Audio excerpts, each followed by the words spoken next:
今日教大家煎午餐肉，今天教大家煎午餐肉。首先呢，我哋就開咗個午餐肉先啦。首先我們開咗個午餐肉先，跟住呢，我哋就攞把刀呢，就切開一片片啦。然後呢，我就攞把刀呢，就切開一片片。咁啊厚，我中意厚切少少嘅，我試下厚切少少的。好，然之後呢，我就開火熱個鑊啦。然之後我們就開火咗一隻個鑊啊。OK，跟住我哋熱鑊落油啊，依鍋攞油啊。OK， 啲油鋪滿個鑊啦，啲油鋪滿那個鑊啦。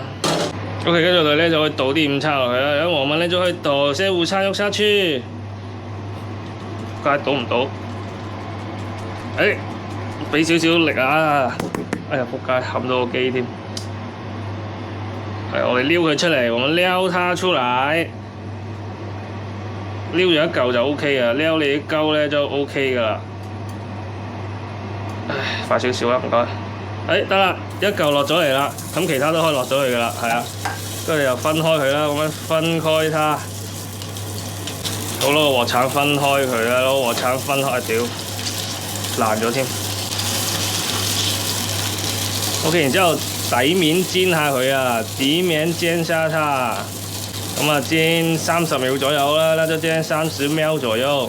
OK， 然之後咧就反個面啦，然之後反個面。午餐肉非常香，啲午餐肉非常香啊。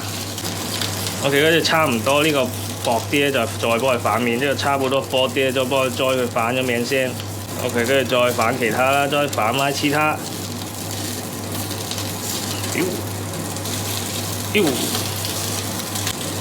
咁呢個薄啲咧，差唔多煎黃色，金黃色就攞起佢先。呢個薄啲咧，差唔多煎黃色咧，就攞其他先啦。OK， 咁見到佢夠差唔多咧，我就可以上碟啦。驚咧差唔多嗰個差唔多生啲啊！哇，喂，好香好靚啊，好香好漂亮啊！OK， 咁啊完成呢個午餐肉啦，完成呢個午餐肉啊，咁啊色香味俱全啊，即係屎糠味俱全啊！